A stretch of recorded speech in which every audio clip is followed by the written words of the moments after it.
Cimds pazaudēts, mērķis atrasts. Panākumi nav tas, ko tu dzīvē iegūsti vai sasniedz savā labā. Panākumi ir tas, ko tu dari citu cilvēku labā. Denijs Tomass. Automātiskās durvis atvērās, un zīmīgie laikapstākļi ar ledēno vēja brāzmu ienesa veikalā baru pircēju. Lielākā daļa no viņiem pie ieejas uz brīdi apstājās, lai noņemtu cepures, iebāztu kabatās cimdus un atpogātu mēteļus, un tikai pēc tam izvilku savus iepirkumu sarakstus un devās tālāk pa ejām gar plauktiem. Pēc tam, kad viņi bija izgājuši caur kasēm, aizpogājuši savu ziemas apģērbu, uzvilkuši cimdus un sagatavojušies atkal doties augstumā, situācija mainījās pretējā virzienā. Kādai gados vecākai pircējai, kura tajā ziemas dienā bija nostājusies pie manas kases, šis process, kā man šķita, prasīja daudz vairāk laika. Viņa samaksāja par pirkumu. Pēc tam mani pārsteidza tas, ka sieviete vēl uzkavējas pie manas kases, haotiski rakņājoties pa savām kabatām un ar satrauktu skatienu lūkojoties apkārt.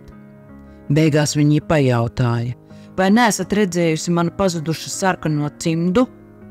Pie kases tas nebija atrodams, tāpēc viņa vilcinādamās devās uz izejas pusi. Cilvēki ļoti bieži aizmirst savas lietas, un arī pazudušais cimds nebija nekas īpašs. Gan jau viņa kaut kur to atradīs, vai arī nopirks jaunu cimdu pāri.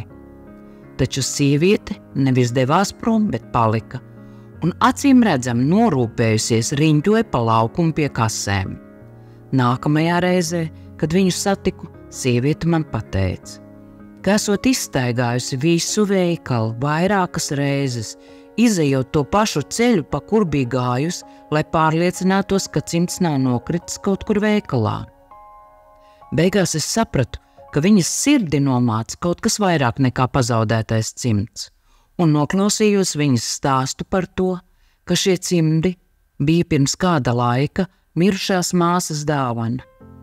Šie cimdi ir neaizvietojami, pircēji noteica.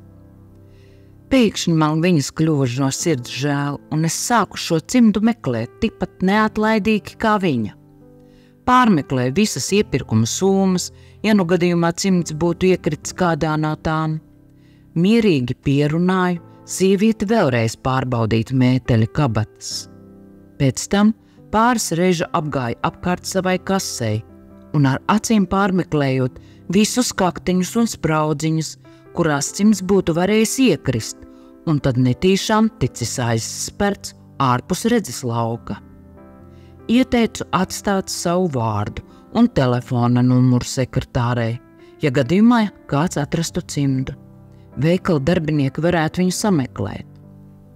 Nomākta, pircēja pagriezās un devās prom, taču manas domas kavējās pie šīs sievietes un viņas bēdām par zaudēto saikni ar mirušo māsu.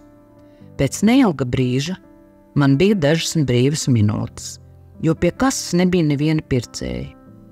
Atgriezos savā vietā un sapratu, ka nevaru šai sievietei citādi palīdzēt, kā vien lūgties. Pēdējo nedēļu laikā Dievs bija stiprinājis manu ticību, atbildot uz daudzām no manām lūgšanām, un es no sirds ticēju, ka viņš palīdzēs arī šajā situācijā. Tādēļ izteicu vienkāršu lūgumu, apliecinot savu ticību, ka viņš zina, kur atrodas pazaudētais cimds, un lūdzos, lai aizved sievieti pie tā. Pasmaidīju pie sevis, jo sapratu, ka šī galu galā ir viena no situācijām, kuru viņam vislabāk izdodas atrisināt. Atrast pazaudēto un dziedināt salauztas sirdis. Pēc 10 minūtēm mana sirmā draudzene atgriezās ar platu smaidu sejā un sarkano cimdu rokā, kuru viņa bija aizrautīgi vicināja uz manu pusi. Es to atradu, sieviete sauca. Viņa bija nolēmusi vēlreiz apstaigāt veikalu un beidzot atradusi cimdu. Tas gulēja uz gaļas produktu vitrīnas, kur kāds to bija nolicis.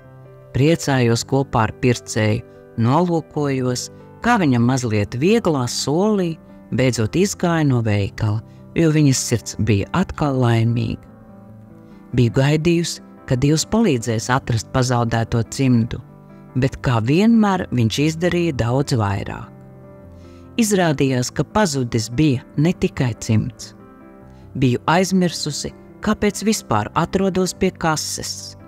Dievs man atgādināja, ka visās situācijās, kurās esmu nonākusi, viņš man ir ievedis ar iepriekšēju nodomu, lai es kļūtu par kanālu, pa kuru viņa mīlestība varētu plūst uz visiem apkārtējiem cilvēkiem.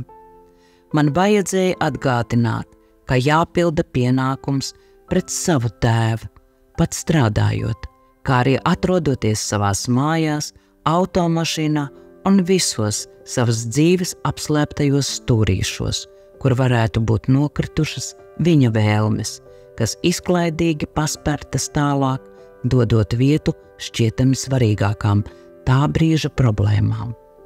Atlikušo darba laiku nostrādāju ar pilnīgi citu attieksmi, ticot, ka Dievs šo sievieti uz veikalu atsūtīja ne jau pirkuma, bet gan manis dēļ. Var teikt, ka viņa atrada savu pazaudēto cimdu, toties es savu pazaudēto mērķi.